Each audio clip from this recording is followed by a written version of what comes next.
सुस्वागतम, नमस्कार। आज मैं आपको बताने वाली हूँ कि बच्चे को मालिश किस तरीके से की जा सकती है। मैंने भी अपनी डॉटर को खुद अपने हाथों से मालिश की थी, लगभग सवा 2 महीने के बाद से 5.5 महीने तक। उसके बाद वो मालिश नहीं करने देती थी, तो फिर मैं ओकेजनली करती थी उसके मूड के हिसाब से। लेकिन इतने सवा 2 महीने से 5.5 महीने तो मैंने लगभग कंटिन्यूस उसको मालिश की ही है। शुरुआत में सी सेक्शन की वजह से मैं उसको मालिश नहीं कर पाती थी, लेकिन जब मुझे ऐसा लगा कि मैं अभी थोड़ा बैठ पाती हूँ और थोड़ा अच्छा महसूस कर रही हूँ, तब से मैंने मेरी डॉटर को मालिश करना शुरू कर दिया था। तो वो सारे स्टेप्स मैं आपको बताने वाली हूँ। तो चलिए टाइम वेस्ट ना करते हुए चलते हैं वीडियो की तरफ। तो समझिए कि ये छोटा सा बेबी है। आपको अपने बेबी को इस तरीके से किसी मैट पे लेटाना है। बेड के ऊपर नीचे अगर आप रखते हैं तो थोड़ा ज़्यादा थिक लेयर आपको रखना पड़ेगा मैट का, क्योंकि बच्चे को जो ज़मीन है वो लग सकती है। कुछ लोग बच्चों को अपने पैर पे रख के भी मालिश करते हैं। आपको जिस तरीके से कंफर्टेबल लगे आप उस तरीके से मालिश कर सकते हैं। सबसे पहले बच्चे को आप इस तरीके से उसके गाल पर, उसको उसके पेट पर हल्के हाथों से आप उसको स्पर्श दीजिए अपना, क्योंकि छोटे बच्चे के लिए माँ का स्पर्श बहुत ही इम्पोर्टेंट होता है। क्योंकि ये स्पर्श वो माँ के वूम में होता है, गर्भ में होता है, तब से जानता है। और इसीलिए बच्चे के लिए ये जो फीलिंग है वो बहुत ही ज़्यादा एक सेफ उसको फील कराता है और बहुत ही ज़्यादा उसको कंफर्टेबल फील कराता है। और दूसरा कि ऐसा करने से बच्चे को पता भी चल जाता है कि ओके, अब जो है मेरी मम्मा मेरी मालिश करने जा रही है, तो ये उसके लिए एक रूटीन सेट हो जाएगा। सबसे पहले आप तेल लेके, ये बच्चे का जो तालवा होता है ये यहाँ पे बहुत ही सॉफ्ट होता है, तो यहाँ पे आप थोड़ा तेल इस तरीके से लेके अपनी उंगलियों से हल्के हाथों से तेल भरिए ऐसे। ये अगर आप पहले कर देंगे तो ज्यादा बेटर रहेगा, क्योंकि क्या है कि जितना आप मालिश करेंगे जितना समय, उतना समय बच्चे के सर पे तेल रहेगा। और फिर बाकी के जो भी हेयर है बच्चे के, उस पे आप ऑयल लगा दीजिए। अगर आपको कंफर्टेबल है तो बच्चे का जो सर है वो आप ऐसे एक हाथ में पकड़ के रख सकते हैं और बच्चे को थोड़ा स्लांट रख के फिर आप उसको इस तरीके से पूरे सर पे या फिर जो तालवा होता है वहां पे इस तरीके से बच्चे को ऑयल लगा सकते हैं। एक बार ये सर का हो जाए ऑयल लगाना, फिर आप आराम से बच्चे को लेटा दीजिए। फिर आप पैर की मालिश बच्चे की शुरू कीजिए। नॉर्मली पैरों से शुरू करते हैं, लेकिन जरूरी नहीं कि आप पैरों से ही करें। कई बार ऐसा भी होता है कि आपका बेबी है तो वो किस तरीके से पहले कंफर्टेबल है, उस कंफर्ट जोन से भी आप स्टार्ट कर सकते हैं, क्योंकि अल्टीमेटली आपका बेबी है, आपको ज्यादा पता चलेगा। लेकिन नॉर्मली पैर से मालिश शुरू करते हैं। तो आपको किस तरीके से मालिश करनी है, बच्चे के पैर को ऐसे पकड़ के अपने हाथों में ऐसे तेल लगा के बच्चे को नीचे से ऊपर की तरफ पैर में इस तरीके से मसाज करनी है। नीचे से ऊपर ऐसे आप अपना पूरा हाथ घुमाइए ताकि बच्चे के पूरे पैर पे मसाज हो पाए। एक बार नीचे से ऊपर हो जाए, फिर आप ऊपर से नीचे इस तरीके से भी मसाज कर सकते हैं। प्रेशर जो है बच्चे को आप देखिए कि बहुत ही ज्यादा ना दें, क्योंकि बच्चा है तो उसकी स्किन भी बहुत सेंसिटिव होती है। एकदम मीडियम प्रेशर देके, ऐसा जरूरी नहीं है कि आप ऐसे जोर जोर से बच्चे को मालिश करेंगे तो ही उसको मालिश के बेनिफिट मिलेंगे। उसको हल्के हाथों से मसाज किया तो ज्यादा उसको कंफर्टेबल रहेगा। तो इस तरीके से आप उसको मसाज करिए और फिर ऐसे उल्टा, फिर आप उसकी थोड़ी नीज पे ऐसे इस तरीके से मसाज करिए, जैसे कि बच्चे की नी है तो ऐसे। फिर नी से जो पंजा होता है उसके बीच का जो पोर्शन है वहां पे आप इस तरीके से मसाज करिए। पैर पे बने उतनी आप ज्यादा मसाज कीजिए, लगभग 10 मिनट तो मिनिमम कीजिए।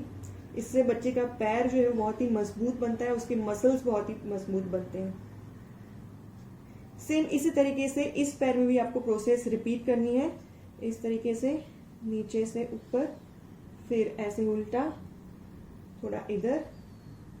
और हाँ, एक चीज मैं भूल गई कि यहाँ पे पैर की जब मालिश हो जाए उसके बाद जो पंजा है उसमें भी आपको मालिश करनी है, तो उस पर भी आपको इस तरीके से अपना हाथ फिराना है।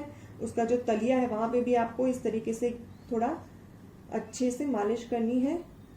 उसकी उंगलियों को भी थोड़ा थोड़ा ऐसे दबाना है, तो ये भी इम्पोर्टेंट है। तो पैर की मालिश होने के बाद आपको क्या करना है, बच्चे को इस तरीके से आप एक्सरसाइज करवाएंगे, ऐसे ऊपर नीचे हल्के हाथों से। इससे क्या होता है, बच्चे के पेट में अगर कोई गैस हो तो वो निकल जाती है। लेकिन ध्यान रखें कि बच्चे को जब भी आप मालिश कर रहे हैं तो उसके पहले उसने खाना ना खाया हो, क्योंकि फिर हो सकता है कि उसको ऊपर खाना आ जाए या उल्टी जैसा हो जाए। तो कोशिश करिए कि उस टाइम पे बच्चे ने खाना खाया ना हो, या फिर अगर खाया भी है तो थोड़ी देर के बाद आप मालिश करें, ताकि बच्चे को खाना जो है वो पहुंच गया हो अच्छे से पेट में। तो ऐसा करने के बाद आप इस तरीके से बच्चे को साइकिलिंग भी करवाइए। इससे भी बच्चे को गैस वगैरह होगा तो निकल जाएगा। ये एक प्रोसेस। और पैर की एक ऐसी प्रोसेस, क्रॉस लेग्स हल्के हाथों से आपको करवाना है। एक ऐसे, एक साइक्लिंग, ठीक है, और एक क्रॉस लेग्स। उसके बाद आपको बेबी की छाती पे और पेट पे मसाज करना है। तो आपको ऑयल हाथ में लेके इस तरीके से बच्चे को गर्दन के नीचे से इस तरीके से पहले ऑयल लगाना है, और फिर हल्के हाथों से आप ऐसे मसाज करेंगे बच्चे को, छाती से लेके पेट तक दोनों हाथों से ऐसे। ज्यादा प्रेशर भी नहीं देना है क्योंकि बच्चे को तकलीफ हो सकती है। हल्के हाथों से बहुत अच्छे से आपको मालिश करनी है। इसके बाद आप क्या करेंगे, आप इस तरीके से बच्चे की छाती पे हार्ट बना के पेट पे लेके आएंगे ऐसे, और फिर उस टाइम पे आप बच्चे को बोल सकते हैं आई लव यू बेबी। इससे बच्चे को बहुत अच्छा लगता है और उसको आपका प्यार महसूस होता है। तो इस तरीके से आप हार्ट शेप बनाएंगे। पेट पे थोड़ा बहुत ऐसे उसकी नाभि के आसपास, और नाभि में थोड़ा तेल आप डाल सकते हैं, और नाभि के आसपास थोड़ा हल्के हाथों से इस तरीके से आप घुमा सकते हैं। बट नॉर्मली आपको ऐसे और ऐसे मसाज करनी है। लगभग 4 से 5 मिनट तक ऐसे मसाज करें तो अच्छा रहेगा। उसके बाद जो है बच्चे के हाथ आपको लेने हैं। तो हाथों पे बच्चे के जिस तरीके से आपने पैरों में मालिश की थी वैसे ही हाथों में करनी है। इस तरीके से नीचे से ऊपर पूरा जो हाथ है आपको कवर करना है, और फिर ऊपर से नीचे। हाथ में जब मालिश करते हैं तो थोड़ा ध्यान रखिएगा, क्योंकि जो पैर हैं उसके मुकाबले बच्चे के हाथ हैं वो थोड़े सॉफ्ट ज्यादा होते हैं।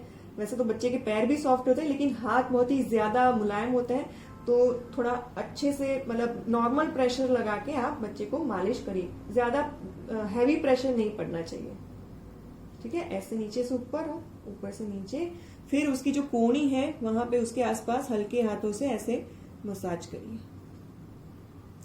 फिर बच्चे की हाथ की हथेली के ऊपर इस तरीके से मसाज करिए, और फिर हथेली की आगे की साइड है वहां पे ऐसे मसाज करिए, और उसकी उंगलियों में भी ऐसे एक एक करके धीरे धीरे मसाज करिए। सेम चीज आपको रिपीट दूसरे हाथ में करनी है।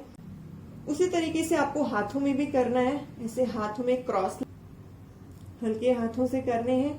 हाथ बच्चे के ऐसे दोनों साइड पे, साइड, ऊपर, नीचे, क्रॉस लेग्स, साइड, ऊपर, नीचे। ये साइड वाला ऑप्शनल भी है, अगर बच्चा हाथ नहीं इतना खोल रहा है तो चलेगा, ये आप जरूर करिएगा। फिर एक हाथ और क्रॉस लेग पकड़ के, जैसे कि दायां हाथ है बच्चे का तो बायां पैर पकड़ के इस तरीके से क्रॉस लेग, फिर दूसरा हाथ, और फिर ये करने के बाद आप इस तरीके से हाथ और पैर पकड़ेंगे। एक्चुअली ये मेरे मालिश वाले जो शुरुआत में शिवन्या को मालिश करती थी वो ऐसे करती थी, ऐसे पकड़ के थोड़ी देर मतलब हाथ में रख के फिर ऐसे छोड़ती थी, तो वो एंजॉय करती थी इसको। एक दूसरी भी टेक्निक जो मालिश वाले करते हैं, आपको कंफर्टेबल लगे तो ही आप करिए। इस तरीके से बच्चे को घुमाते हैं, बट ये थोड़ा आपके लिए डिफिकल्ट हो सकता है। मैं शिवन्या को ऐसा करती थी क्योंकि मैंने उसको खुद मालिश करना शुरू किया था लगभग 1.25 महीने के बाद से। बट तब तक मैंने वो जो मालिश वाली थी उससे मतलब काफी चीजें मैंने सीख ली थी, और रिसर्च करके भी काफी चीजें सीख ली थी। बच्चे के फॉरहेड पे या फिर बच्चे के कान पे जैसे कि अनचाहे बाल है, तो वो हटाने के लिए जो भी आप कोशिश कर रहे हैं वो एंड में करिए। वो इसलिए क्योंकि इससे बच्चा थोड़ा इरिटेट हो सकता है और फिर रोने लग सकता है। अगर रोने लग गया बच्चा तो फिर आपको पूरी मालिश भी नहीं करने देगा, तो वो चीज आप एंड में रखिए। अभी बच्चे के छाती, पेट, हाथ में और पैरों में मसाज हो चुका है।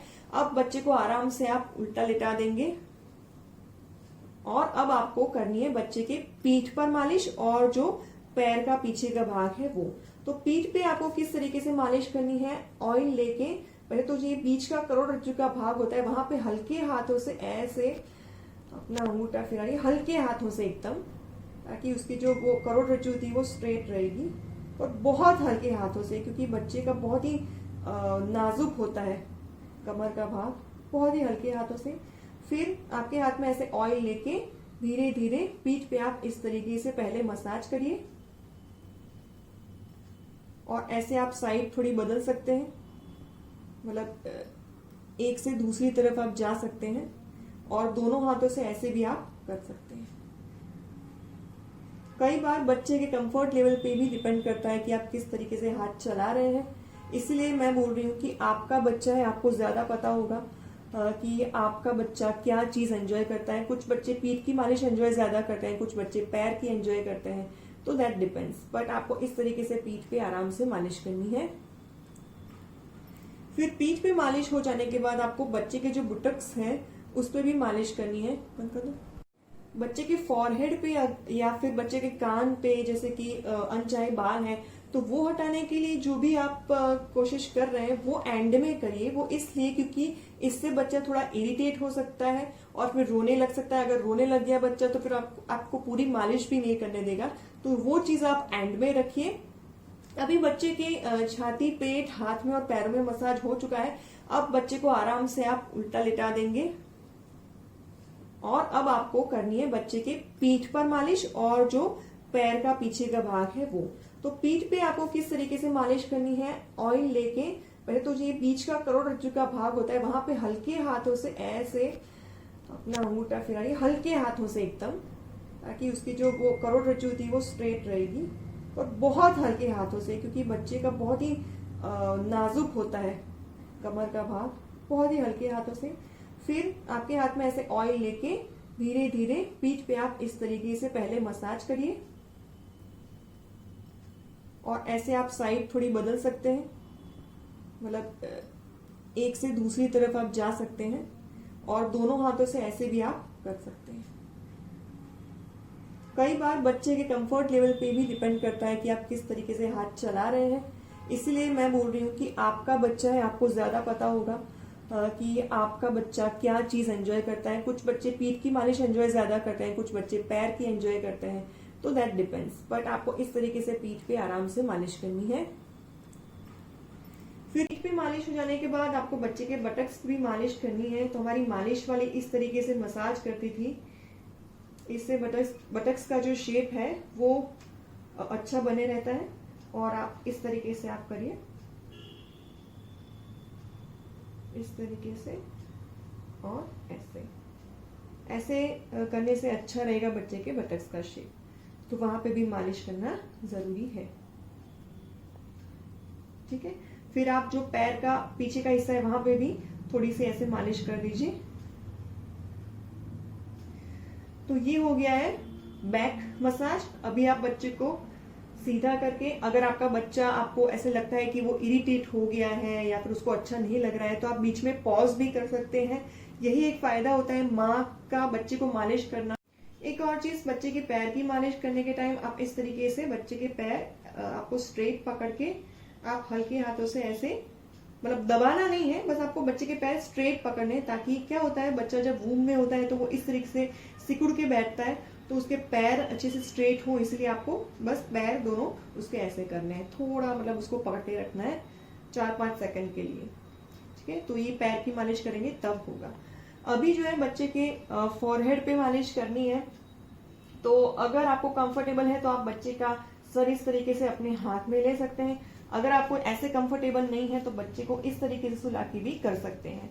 तो बच्चे को किस तरीके से फॉरहेड पे मालिश करनी है, तो इस तरीके से आप जो भी, जैसे कि चने का आटा, हल्दी और मलाई या फिर दूध इकट्ठा करके घिस रहे हैं, या फिर मसूर की दाल घिस रहे हैं, जो भी है। अगर आप इसके ऊपर वीडियो देखना चाहते हैं तो आई पर क्लिक करिएगा, आपको डेडिकेटेड वीडियो भी मिल जाएगा। बट जो भी आप यहाँ पे घिस रहे हैं, हल्के हाथों से ऐसे उसको घिसिए। शिवन्या को ऐसे फोरहेड पे अनचाहे बाल थे और कान पे थे, तो उसको बिल्कुल भी नहीं पसंद आता था जब यहाँ पे घिसते थे तो बच्चे थोड़ा इरिटेट हो जाते हैं। तो हल्के हाथों से करिए, जरूरी नहीं कि आप ऐसे जोर जोर से घिसोगे तो ही बच्चे के बाल जाएंगे। आपको हल्के हाथों से ही मसाज करना है ताकि बच्चे की स्किन पे कोई रैश ना हो, क्योंकि बहुत ही ज्यादा सेंसिटिव होती है बच्चे की स्किन। तो ऐसे हल्के हल्के हाथों से आपको मसाज करना है। फिर जैसे कान है, तो कान में जो साइड का भाग है यहाँ पे नॉर्मली बाल हो सकते हैं बच्चे को, तो आपको इस तरीके से हल्के हाथों से दोनों कान में मसाज करनी है। अभी एक और चीज है जो हमारी मालिश वाली करती थी कि बच्चे का नाक कई बार क्या होता है, बड़ा होता है, तो उसको शेप में लाने के लिए क्या करना है, ये आंख से नाक के बीच का जो भाग है, नाक का जो आगे का भाग है, वहां पे आपको हल्के हाथों से इस तरीके से मालिश करनी है। इससे क्या होगा, बच्चे का नाक का शेप अच्छा होगा ऐसा बोलते हैं। और एक्चुअली में शिवन्या का ये मुझे एक्सपीरियंस है, उसका नाक थोड़ा ऐसे बड़ा दिखता था, लेकिन जिस तरीके से मालिश कर रहे थे हम, उसके बाद उसके नाक के शेप में काफी फर्क हमको दिखा था। तो इस तरीके से करना है, आंखों और नाक के बीच में से लेके हाथ ऐसे नाक के ऊपर की तरफ जाना है। और बच्चे की जो आंखें हैं उसको भी आप शेप दे सकते हैं, हल्के हाथों से उसकी आंखों पे ऐसे लेके आप अंगूठा फिराइए, हल्के हाथों से एकदम ऐसे, ताकि बच्चे की आंखें भी बहुत अच्छी होगी। और बच्चे की जो आईब्रोज है उसके ऊपर भी आप हल्के हाथों से ऐसे मसाज करिए ताकि आईब्रोज का भी शेप अच्छा होगा। ठीक है, तो इस तरीके से आप फॉरहेड पे, कान पे मालिश करिए और नाक और आईज का आप शेप अच्छा हो इसके लिए आप मालिश कर सकते हैं।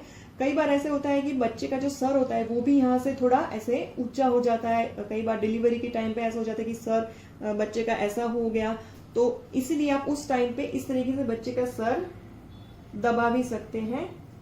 हल्के हाथों से करना है। ये हमारी मालिश वाली करती थी। शिवन्या जब पैदा हुई तो उसका इस तरीके का ही था, थोड़ा ऊपर की तरफ सर, क्योंकि मेरी डिलीवरी में थोड़ा कॉम्प्लिकेशन हो गया था, तो हमको देख के डर लग गया था। लेकिन बस उस टाइम पे जो डॉक्टर थे उन्होंने बोला कि ये हो जाएगा, आप मसाज वाले को बोलिएगा कि अच्छी तरीके से मसाज करे। तो इस तरीके से मसाज वाली उसके सर पे मसाज करती थी ताकि बच्चे का जो सर का भाग है वो अच्छे से गोल हो जाए, जो थोड़ा ऐसे होगा वो अच्छे से गोल हो जाएगा। तो हल्के हाथों से ऐसे मसाज करिए। अभी जो मेरी मालिश वाली है वो करती थी, वो एंड का स्टेप आपको दिखाती हूँ, जो आपको अगर कंफर्टेबल लगे तो ही करना है, क्योंकि ये थोड़ा रिस्की स्टेप है। तो बच्चे के ऐसे पैर पकड़ के मेरी मालिश वाली ऐसे करती थी और फिर आराम से बच्चे को रख देती थी, ऐसे और ऐसे। तो मैं आपको बता दूं कि मैं भी ये चीज करती थी, क्योंकि मुझे लगता है कि बच्चे के लिए वो थोड़ा रिस्की है, लेकिन बच्चे के बॉडी में जो पूरा ब्लड सर्कुलेशन है वो अच्छे से होता है। सिर से लेके पांव से लेके सिर तक अच्छे से ब्लड सर्कुलेट होता है, और इसीलिए ये जो स्टेप है वो मालिश वाली अक्सर करती है। तो आपको लेकिन कंफर्टेबल लगे तो ही करेगा। आपका बच्चा अगर ज्यादा रोता है और आपको डर लगता है तो बिल्कुल भी ये मत करिएगा। तो ये हुए बच्चे की मालिश करने के स्टेप्स। नाक का शेप देने के लिए मैंने स्टेप बताया था, उसमें ये जो भाग होता है नाक का, आंख और नाक के बीच में, यहाँ पे आपको इस तरीके से बच्चे को मसाज करना है, ताकि जो नाक का शेप होता है, जैसे कि बच्चे का नाक बड़ा है तो वो अच्छे से शेप में आता है। और आंखों पे भी ऐसे अंगूठा लगा के आपको आराम से ऐसे करना है। ठीक, यहाँ पे मेरा हाथ उल्टा पड़ रहा है, अपने आप पर मैं दिखा रही हूँ, पर आई होप कि आप समझ रहे हैं कि कैसे करना है। यहाँ पे ये और यहाँ पे। मेरा ये मानना है कि जब एक माँ बच्चे को मालिश करती है तो उससे ज्यादा बच्चे के लिए, बच्चे के पर्सनल ग्रोथ के लिए और कुछ भी अच्छा नहीं हो सकता। मालिश वाली अच्छी ही मालिश करती है, लेकिन वो प्रोफेशनल होती है, उनको और भी कई जगहों पे जाना होता है, इसलिए एक टाइम जो है वो उनका सीमित होता है। लेकिन एक मदर है, वो अपने बच्चे के मूड के हिसाब से और उसके कंफर्ट लेवल के हिसाब से मालिश करती है। तो वो बच्चे के लिए बहुत ही ज़्यादा अच्छा होता है, बच्चे के ग्रोथ के लिए भी बच्चा बहुत ही ज़्यादा एंजॉय भी करता है। तो आई होप कि आपको ये वीडियो पसंद आया होगा। अगर पसंद आया है तो ज़रूर से इसे लाइक करिएगा और जिनको ज़रूरत है उनको शेयर करिएगा और फर्स्ट वन को सब्सक्राइब करके बेल आइकन पे क्लिक करना मत भूलिएगा ताकि आपको हमारे अगले वीडियोस की नोटिफिकेशंस मिलते रहें। तो अब मैं आपसे मिलती हूँ अगले हफ्ते सोमवार को शाम को 5 बजे। तब तक के लिए bye bye and do take care of yourself.